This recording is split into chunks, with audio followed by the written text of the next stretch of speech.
Welcome to the Daily Coffee Pro by Map It Forward, friends. How do you choose a coffee roaster? That's what we're going to talk about on the podcast today. Now, choosing a coffee roaster a lot of the time comes down to only a few elements. Actually, mostly two elements. A coffee roaster's brand and reputation and the pricing. And I'm here to tell you that it's about a lot more than that. The decision about how you choose a coffee roaster should be more than about the bottom line and what it looks like, for the very obvious reason that coffee at its heart is about flavor. And what I'm seeing more and more and more is that people are making decisions purely based on price. And that's a dangerous spiral to the bottom, with razor thin margins in our industry being as thin as they are. I can absolutely understand why this is the case, but if you're not basing your decisions on a number of things, and we're going to go into a few of them now, I think you may be choosing the wrong coffee roaster for you. And it goes also the other way. How do coffee roasters find the right clients? And we'll do a future episode of that on the podcast. So what should you be considering when looking for a coffee roaster? Price is definitely one of them. And when we say price, look at it in a certain way rather than just what's the cheapest. If somebody is giving you the cheapest coffee and they're telling you it's specialty, I would invite you to look deeper, because it is 100% unsustainable to provide people with specialty grade coffee at commodity coffee prices. So if you're getting approached by, sales reps that are telling you, we'll give you the cheapest coffee there is, etc., etc., etc., etc., etc. We have all heard it. If you are getting approached by that, ask them these questions. I'd like to know more about the way the producer is getting paid for their coffee. I'd like to know what this is scoring. I'd like to know who scored it. Will you do a cupping with me, or will you give me a sample so that I can cup it? And find out more about how the money is trickling down, because what we're seeing a lot of right now is companies, bigger companies that are competing to push smaller roasters out of the market by offering them really cheap prices on coffee that just borders on whether it's technically specialty or not.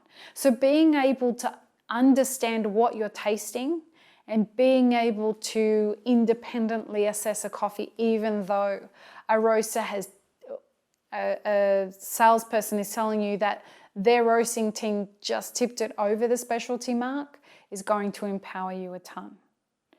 However, that also requires you to know what you're tasting. So in order for you to choose the right roaster, you've got to know what you like. You've got to know what it is that you would like your roasted coffee to taste like. And so that's number 2 on this list. Knowing what you want to serve your customers and why you want to serve your customers that way means that you can go and start looking for roasters who can achieve that roast profile. So going with a brand simply because of that's what, they look great and the coffee is priced at the right price range, but you're looking for something that's more of a medium roast and they're roasting dark as shit, well, that's not really going to marry up with what you're trying to provide for your customers. And your customers are going to walk away. Now, number 3, let's talk about equipment. We have a real problem in our industry with bigger roasting companies trying to convince you that you should use their roasting company simply because they're going to give you equipment. And that's a very attractive thing for a first-time small business. And I get it. I assure you, I get it. You perceive that you are going to be saving a ton of money in being able to do that. The caveat to that is that you are going to be beholden to that roaster and whatever it is they want to do for you.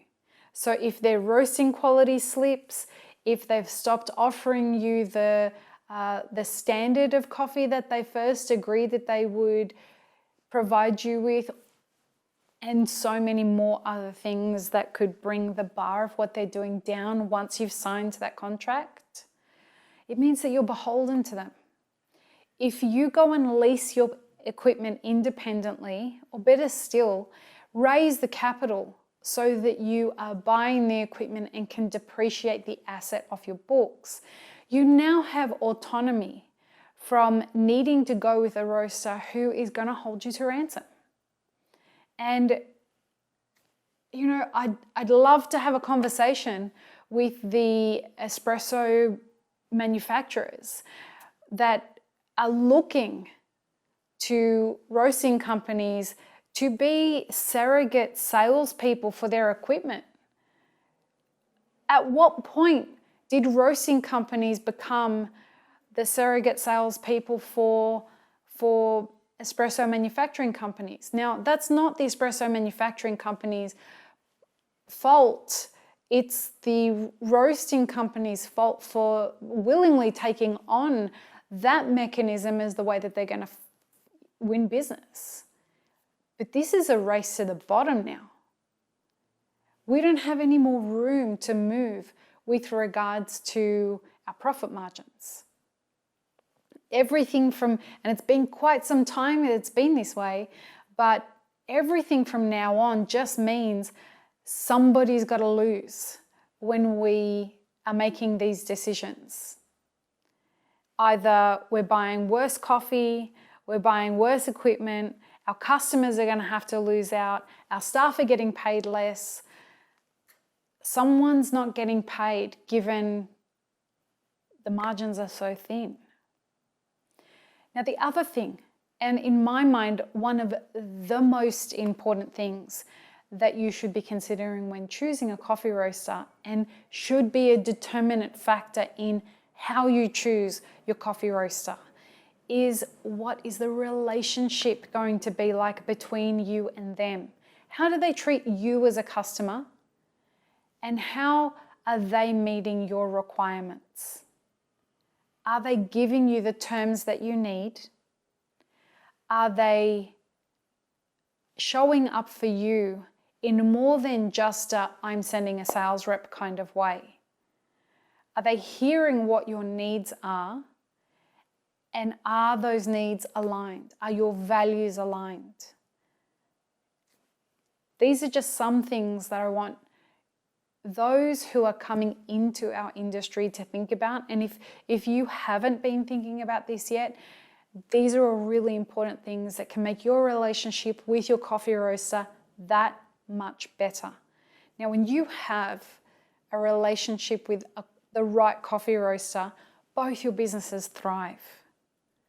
But if you're not putting in the effort, or worse still, you're purely going with a roasting company because they hired a branding company or a PR company that amplified the name of their brand, and you're using that brand simply to leverage the starting off of your business, you're going to run into problems. I've seen it happen hundreds and hundreds of times. We are all about long-term success. We want you to be here for a long time. I hope this has been helpful. Peace, love, and peanut butter, friends. Have an amazing rest of your day.